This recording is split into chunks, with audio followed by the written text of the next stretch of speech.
Jessica Crow. I am the founder of Apogee and the host of Change Leader Insights. And I'm so excited because today I have with me Shoshanna French. She is the founder of Simple Spirit. She's an intuition expert, a coach, a speaker, and a consultant for leaders who make million and billion dollar decisions. And today we are going to talk about all things leadership and change and intuition. But before we get to that, Shoshanna, would you tell us a little bit more about yourself? I know my bio was brief for you, but would love to hear, like, how did you get to where you are today, coaching and inspiring leaders to leverage their intuition to be more effective in their roles? Well, first of all, thank you. I'm really excited to be in this conversation with you today and to just share more about the power of intuition always, especially in leadership. Originally, I started a business in 2005. I was in like a money group and she said, everyone's going to start a business. And we talked a bit about what I could offer. And I think probably as a lot of entrepreneurs are, I have a lot of different things I'm interested in. But this one in particular, I actually started as a psychic. So I did, readings. And what I noticed, I did that for a few years, and who was attracted to having conversations with me were really smart people who, in my thinking, they would say things like, I've never done this before. You came highly recommended. And they were really practical people who sat down with a psychic to like get help and decision making. And eventually what I realized is these really smart people were making kind of some silly decisions. And almost in all the conversations I would have with them afterwards, they would say, I kind of knew not to do this, but my board, my spouse, my friend group, my community, this book I read, this group I was in, all gave me different advice. And then I was confused which I should listen to. And so then I just didn't listen to myself and I made this decision and there was a mistake and I need to figure out how to fix it. Right. So that kind of prompted me to go, who actually could really use training and intuition are these leaders who, in one decision, they impact a lot of people. And almost all of them were visionary kind of purpose-driven, growth-focused, people-oriented kind of leaders. They care, right? They did want to win, but they wanted to win for the right reasons and in the right way. And when they won, it was like, it helped a lot of people. And so that's kind of what got me from just like meeting people at a Starbucks and doing readings with them with cards to, leading, doing one-on-one coaching, leading workshops for large, really like good sized groups, 40 people, but smaller organizations. And, as every entrepreneur you'll ever talk to, I pivoted about 25,000 times in 19 years. But the current iteration of my business and how I ended up here is I just kept asking, it's that ikigai, which is like the Japanese concept of purpose, right? From Okinawa. And so I just kept asking, like, what's the thing I love? What do people need? And then what is it that I could do with it? And the thing that I am uniquely suited for is I translate things that seem really complicated. I make them simple. And people make intuition really complex, and it's really not complex at all. And so I just simplified that, but then I also created kind of a practical way to engage with it and then learn how to apply it to really everything. But for these leaders, how to apply it to, bringing something to market, how to apply it when you go from a team of 5 to 40, what to do when you are bringing in a new C-suite level leader that's coming from a different organization. How do you get them to fit within your culture? Using intuition for all kinds of decisions that leaders need to make. I love that so much. And I can imagine that you're very busy because there's a big need for leaders to tap into their intuition more frequently than not to paint a broad paintbrush, but this is something that I even struggle with. How do I trust my gut, my intuition versus the numbers or the data or the opinions of other people, because you're trying to balance all of those things. So having that trust internally is so important. One of the things when you and I first met that really struck me as kind of being an important thing to think about when it comes to intuition, you had mentioned that your intuition may not always make sense in the moment, or that it's not super clear. And so tell me a little bit more about that thread of thinking, right? When you're working with leaders, you're helping them develop intuition so they can make better decisions. How do you coach them through that process of discerning what is my intuition actually telling me? Yeah. Well, what I would say is first things first, how I define intuition is a direct way of knowing or understanding something Mhm. without prior experience. So you can Mm, just even hear in the definition that it sometimes is nonlinear. So yeah. let's say that you're a CEO of an organization, you're sitting at a meeting and you have this thought, like just the thought about, actually what we should like, oh, it'd be really good is we need to change the logo for this thing. And you're like, logo for what thing? What logo? And you're listening to the meeting and we're not talking about a logo. We're not talking about a launch, but the thought in your brain is about a launch of something. And you're like, I don't totally understand where this is coming from. So Yeah. what I train leaders, excuse me, what I train leaders to do is to not relate to intuition like this, divining moment of download, but instead recognize it like almost as a creative faculty that you have, right? It's a Cool. capacity for connecting to something that is beyond what is known, what's right in front of you. So I teach tools. So rather than this thing that you're like, I don't know what this is telling me about, you don't ignore it. Instead, you ask some questions. So Right. I teach them how to engage with it. It's a little bit like I said this once to a leader. Do you know if like you had a toddler who came in who was like a 3 or 4 year old who was covered in mud and they were outside and you were like, where did the mud come from? Outside. Yes, I get that. Where? In a puddle. Okay. What puddle? Oh, and then by the time you're done, you figure out that the 4 year old has taken the hose, filled up like a hole in the dirt in your yard, and they were jumping in and out of it. You're like, oh, context. They're Right. covered in mud because they created a hole in the garden with the garden hose. Right. Got it. Okay. Intuition is the same. If you can correlate it to what exactly it's communicating about, then it does Uh-huh. make sense. But if you Got don't it. know what to connect it to, then it is a little bit like, what just happened? How is that related to anything that's happening right now in the moment? And so, with most leaders, especially like the visionary kind of leaders that I tend to, work with or talk to, they're thinking about like 100 different things at once. And how our intuition works is it's activated by our curiosity. So if Mm, you're trying to wonder about something, innovate something, sort something out that no matter how you look at it logically, you can't quite figure it out, like, interpersonal conflicts in your team. mm. And you're like, why is this happening? When I put the team together, they all seem like such a good fit. And now there's this thing going on. Intuition can give you insight into what you can't see using your logic. Wow. And I just want to Yeah. caution leaders that I am not a throw the baby out with the bathwater kind of person. You're not getting rid of your logic in place of then using your intuition. You just learn how to become an intuitive decision maker. So you Yeah. apply intuition in the places where, in that decision process, where having access to insight, clarity, or innovation, something outside of what you already know, that would be useful or helpful. And in the places where you need to fix something or you need to figure something out with data that you have, use your logic. But the Mm. idea is to use both and to use them in the appropriate place. That's helpful. Thank you for clarifying. That makes a lot of sense. Do you find, when you're coaching leaders, how to leverage these tools, what sort of, I'll just, kind of throw out there, like, is there resistance? Do they push back on kind of what you're teaching them? Do they not trust themselves to trust their intuition and use curiosity? Do you see any of that with the clients that you work with, or are they I like, would I'm all say in?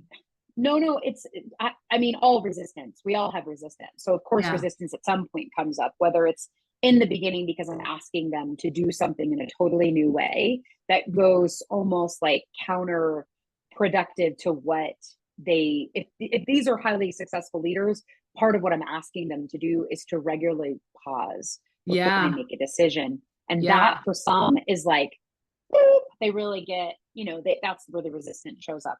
And then for some, where the resistance shows up is when they take this newfound connection to their inner knowing or their inner feeling or their ability to see something or hear something, when they take it then to their teams, that's where their Mm-hmm. resistance shows up, because they can't figure out how to translate what is Yeah. coming to other people who may not have the benefit of, knowing about intuitive decision making. So of course resistance totally comes up. How I work with resistance is the same way that I work with resistance in myself, which is Yeah. you have to build new neural pathways. So if I'm Yeah. asking you to make decisions in a new way, you're building a new way to make decisions. So I don't ask Yeah. people to change how they make decisions at first. If you're a list maker, like a pro and con, make your pro and con list. And then at Mm-hmm. that moment, apply the tool I taught you to pause, to ask questions, and then to listen to see what your intuition has to say about it versus Mm-hmm. only relying on the old way. If you're the kind of person who picks up the phone to call a colleague or a trusted advisor, before you pick which one of those to call, pause, ask Mm-hmm. questions, and listen to see who to call. Who would be the best person to advise you in this moment? So it works inside of how you already make decisions, but now you're just kind of adding a different element. Yeah. Okay. I like that. Now, how would you, so you're coaching the leader, they're benefiting from this new way of thinking and approaching how they move forward as a leader.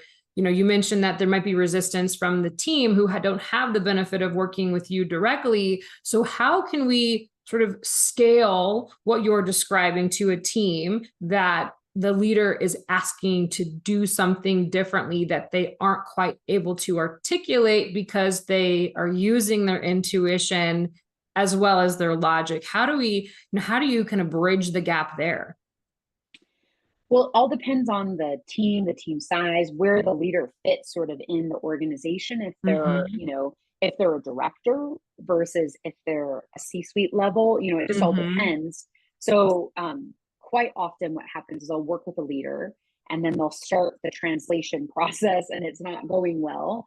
And I'll come in and I'll lead a workshop about communication and mindfulness. So Ah, we insert not intuition necessarily, like I may talk about it, but I really insert this conversation for mindfulness, which is what does it take to be present in the moment? Because in those experiences where we make really rash decisions, we're mm-hmm. either going by what we already know, which may or may not fit the culture of the organization. This may be about more innovation, creativity, and solving big problems in a new way, or it might be reactive, right? Like, Mm-hmm. you know, I keep getting, like, for example, one team I worked with, there was a woman on the team with the big kind of genius visionary CEO. And this one woman just experienced getting thrown under the bus a lot. So when the CEO would come to the team with new ideas, she was like, not going to do it. Nope. Mm-hmm. We're doing the plan we created, because when we go off the plan, it goes off the rails and then someone gets blamed and it's me.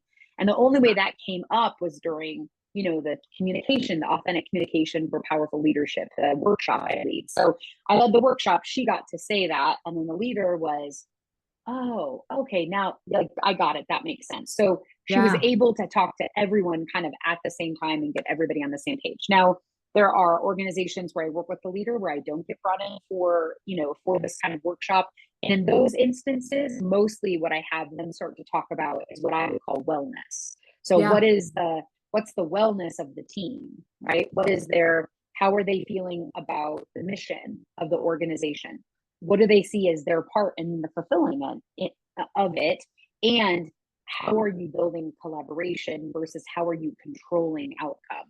And usually Yeah. that conversation, it helps quite a bit with translation, but it's not a one and done kind of thing. So it's definitely not for anyone learning to use, any leader who's wanting to use their intuition. It's not as though we have a single conversation, or you go into a meditation, let's say, or you read some really good book and you're like, oh, now it's not like the Matrix where, like, plug them in and he's like, I know Kung Fu. It is not like that. It's like repetitive, over and over again, application, habit, practice, mechanics. And that goes, I think every leader already knows that. It's not like you be a Yeah. good leader once and you're like, I'm I done, did it. Yeah.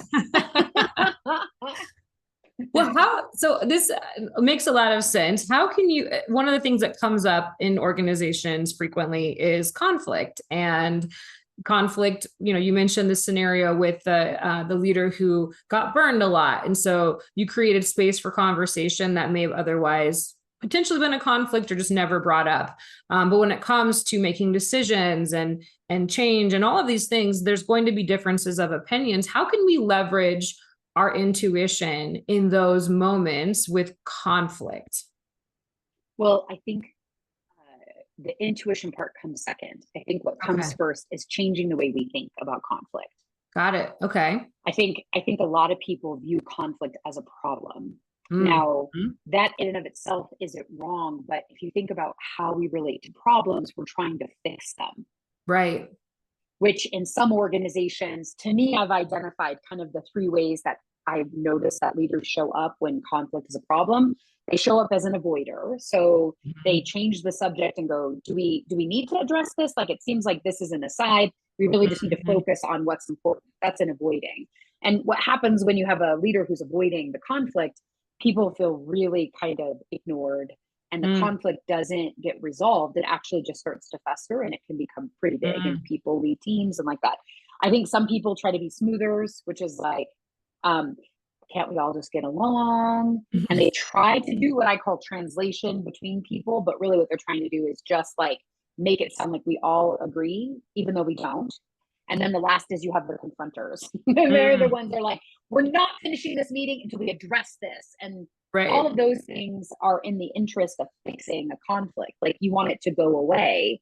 And then I think that when you shift your relationship to conflict, and instead of it being something to be fixed, it's actually just an opportunity, because conflict is a totally natural part of relationship. Like, I read this book recently called Go Wild, and it talked about the evolutionary biology that our brains are really designed for two things. One, collaboration and togetherness. We have mirror neurons in our brain that allow us to literally mirror the empathy and understanding we have with other people. That's collaboration, right? But our brains are also wired for aggression and competition. So what can happen in conflict is that if someone believes differently than us, how our brain relates to them is like a different species. And then when they start saying different stuff than how we think, it is very threatening. And it becomes like how you would be if you saw a bear when you're on your hike. Oh my God, you freak out. And then there's no resolving of conflict in that. So if you know that about our brains, and you know that the way you relate to conflict is that it's a problem and not good, then your natural way of responding to it is what's going to show up. So I tend to believe that if you relate to conflict in a very, I don't love conflict. It's not fun, right? But if you relate to conflict like it's natural and normal, and the intention is to resolve it because it's an opportunity to actually create collaboration, be restored to that collaboration and connection versus aggression, competition. If you take it from there, then intuition, how intuition can play is from there, you can really, to use a more woo word, like you can tap into what really is at cause right now. As a leader, you can be like, what is actually at the source of what's happening? Not it's a problem, you have to fix it, but like there's something going on that is at the source of this miscommunication. What is creating aggression and this competition between people? And is it something related to what I'm doing as a leader, or is it actually something that's way beyond who I am as a leader, and it's something interpersonally, and what I can do is show up in my leadership and make a difference? And so I really think people who are naturally avoiders, they can be champions. So they do better. They're not good at holding space for a huge group in conflict, but they can really support one person, right? They can support maybe their direct report who has direct reports, and say, what do you think is the source of the conflict? How can I support you, right? People who are the smoothers, they can become bridge builders, because we're naturally, I'm a bridge builder. We're naturally able to kind of like see all the sides. And if it's not a problem, but instead opportunity, we can create conversation. And then confronters, they can actually become truth tellers. The primary difference there is if you are truth telling instead of confronting, then your intention is to say, from my perspective, what I see is going on is this. I don't know if it's the same for everyone, but I think if we don't actually address it, it's going to create bigger problems. And that truth telling is no less hard for people to hear, but confronting leaves people with wanting to run because confronters are a bit intense. Yeah. Yeah. So to me, that's like the moment when intuition can be applied, is once you shift your relationship to conflict. That's what I've seen in organizations. And I am not a conflict expert. I know some great coaches and consultants who are, but it is definitely something that I have seen a lot in smaller organizations, which is really more my specialty, is working in groups of 40 or smaller to really learn how people can show up in their leadership, but in conflict. Yeah. Oh, that's so helpful. One thing that you said too that stood out to me was related to being heard. I don't feel like so where does listening, like actively listening, come into play with all of this, whether it's to others or to ourselves? Tell me a little bit about, I don't know, your thoughts or philosophies on the value. You're asking all the deep questions. That's such a deep question, Jessica. That's such a good and thoughtful question. Makes me want to ask you what your philosophy about listening is. That's such a good question. That's my Well, one. so I am, I wouldn't say I'm a student of Brene Brown because I've never taken one of her courses, and I have friends that have, but I love her work. And specifically about the importance of like creating safe space for vulnerability, and how vulnerability begats vulnerability, and the redefinition of vulnerability, which is not what I've always thought, which is like open to attack. Right. But instead, authenticity, openness, the whole idea of true belonging that she defines in her book, Braving the Wilderness. But what I'll say is that my general philosophy about listening to yourself is that within ourselves is a wisdom. And to me, wisdom is like this combination of experience, what your experience has been, what you've learned, like books, other people, whatever, and then this other thing that we're talking about, intuition. And the combination of all those things together is our wisdom. And we have access to all of it at any moment. However, any mindfulness teacher will tell you that how our brains and bodies respond in high levels of stress is not from the part of our brain that can do that critical deep thinking, but instead emotional centers and the reptilian part of our brain, which is reactive. And so to me, any smart leader are doing practices for whatever you want. Like there's so many different words for it, right? But like mindfulness, or taking time for themselves, or self-care, or going inward, or reflective time. I've heard lots of different leaders talk about it in different ways, but if you're not doing that, if you're not taking the opportunity to go within on a daily basis, it means that you get lost to the noise. So you either get lost to the external noise. I mean, we are inundated with information, like inundated, especially if you're a leader, because then you're doing what everybody else does, which is you're looking at social and you're reading emails and maybe watching the news and like, blah, blah, blah. And then also you have other people on teams and in your company, and all of that noise. So that inner kind of space of quiet and being able to, and for some of us, like for me, I have to exercise first. Like I have to move my body, because if I don't do that, then I don't burn out the extra energy I have. Going. Yes. Yep, monkey mind. I wake up with an active brain. Yeah. I believe that. Yeah. I mean, actually, so I taught yoga. I still teach yoga, but part of the purpose of yoga is to prepare our minds for meditation. They call that the monkey mind. I think it's like Chitta Vritta. I don't remember the Sanskrit, but Chaturanga is that posture, right? The monkey posture. Chaturanga, is that what that Chaturanga is when you do the, it's down, high to low plank, and then you're okay. Yeah, up dog. That's a part of it. That's right. Okay. I mean, in the vinyasa style that I teach, but I think that's an important thing to call out too, is that our ability to find the space or make time for that sometimes we need a little precursor of exercise or something to help prepare us for that quiet stillness. And I'm like you, I usually, when I meditate, it's easier for me to meditate after I've done something physical as well. So all of this is just a wealth of knowledge that you have dropped on listeners and viewers of this podcast. And you are an asset to any organization that reaches out and works with you, because what you're sharing is so important for leaders and teams to not only hear, but embody. And wow, how amazing would it be if more companies had that, like they were really nurturing that concept of developing and trusting and building intuition and using that to navigate our interpersonal relationships and make decisions. It'd be pretty powerful. So I wish you just tremendous success, because it's going to send ripples through the culture and organizations and impact people's lives in such a positive way. Is there anything that you would like to kind of tie this conversation, like put a bow on it? Any final words of wisdom that you would love to put out into the universe? Hopefully people hear it. Anything you'd like to share?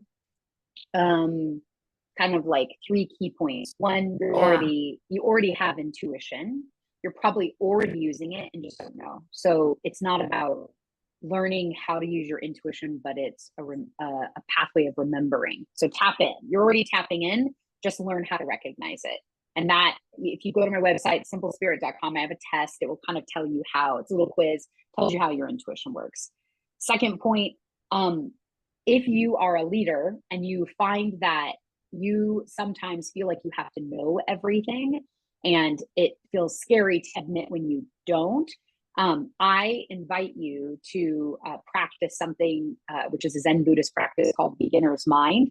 And it's I have a very, very hard time with this. So it is a practice that I do on a daily basis, which is I move myself to a space of curiosity, and ask myself this question: what if I didn't know?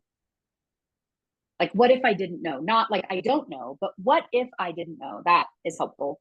And then the last is exactly what you said, which is, whether it's yoga, for me, it's intense, like high intensity workouts, but whatever the thing is that allows you to quiet your brain. I have clients that cook or make art or walk their dogs or whatever the thing is. Right. If you don't currently have a practice for quieting the mind and opening the heart, which is what happens naturally when we get in that quieter space, adopt one. Try a bunch of different ones out. Like if we're always students and always teachers as leaders, like what's the opportunity for you to go into that quiet space so that you really can quiet the mind, open the heart? Because the last question you asked me about listening, that's the last piece, which is how you listen to others is from a space of curiosity. Yeah. Brilliant. Oh my goodness. And I think you mentioned where people can find you, but one more time, what is your website? What's the best place to get in touch? Best place, simplespirit.com. You can also find me on all major social media. Perfect. Whether you find me on LinkedIn or Instagram or Facebook. Super easy to find me. Wonderful. Shoshanna French. I am the only one. Which that's impressive. I think there's like 1,000 Jessica Crows. I actually interviewed a Jessica Crow earlier this year. She's fantastic. You did? Yeah, it was a hoot. But thank you so much for being on the show. I'm so grateful for your time and for you sharing your wisdom. And I have no doubt that listeners and viewers are going to feel the same way. So thank you so much and have a great rest of your day.